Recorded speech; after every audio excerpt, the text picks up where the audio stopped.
Okay, so let's dive into a story. It's about a single decision, really just a signature on a piece of paper, that completely reshaped the very soul of a nation.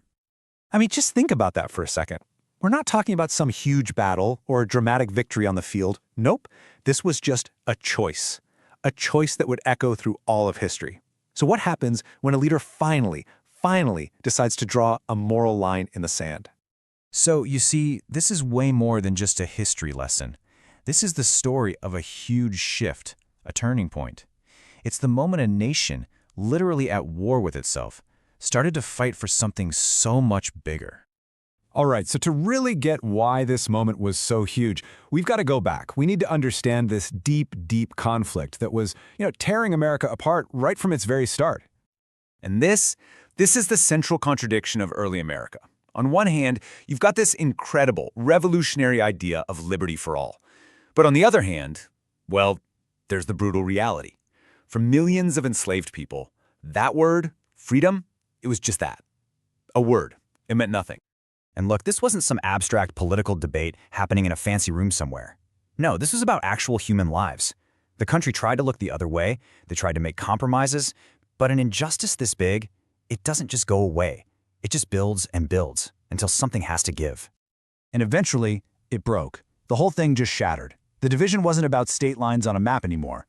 It was about what people believed deep down in their hearts. And that plunged the country into its absolute darkest chapter. So by 1861, it happened. America was at war with itself. You had the North against the South. Brother fighting brother. That conflict that had been simmering under the surface for decades, it finally exploded. And who's at the center of all this? President Abraham Lincoln. Now, at first, his stated goal, his public goal anyway, was simple and honestly politically necessary. He just had to save the Union. That was it. Hold the country together, no matter what. But Lincoln, he understood something much deeper was going on. He knew that you couldn't really save the Union without dealing with the moral poison that was sickening it from the inside out. He eventually realized that the political survival of the country and its moral survival, well, they were the exact same thing. And that brings us to the absolute turning point of this whole story. This is the moment Lincoln makes a decision so bold, so risky, it actually terrified some of his own allies. So, what did he do? In 1863, he issued the Emancipation Proclamation. Now, with this one single document, he declared that all enslaved people inside the rebelling Confederate States are and henceforth shall be free. I mean, can you imagine? It was a massive gamble, both strategically and morally. And just like that, poof, the entire reason for the war changed. It wasn't about just, preserving a map anymore. It became a crusade. The fight wasn't just about land or political power.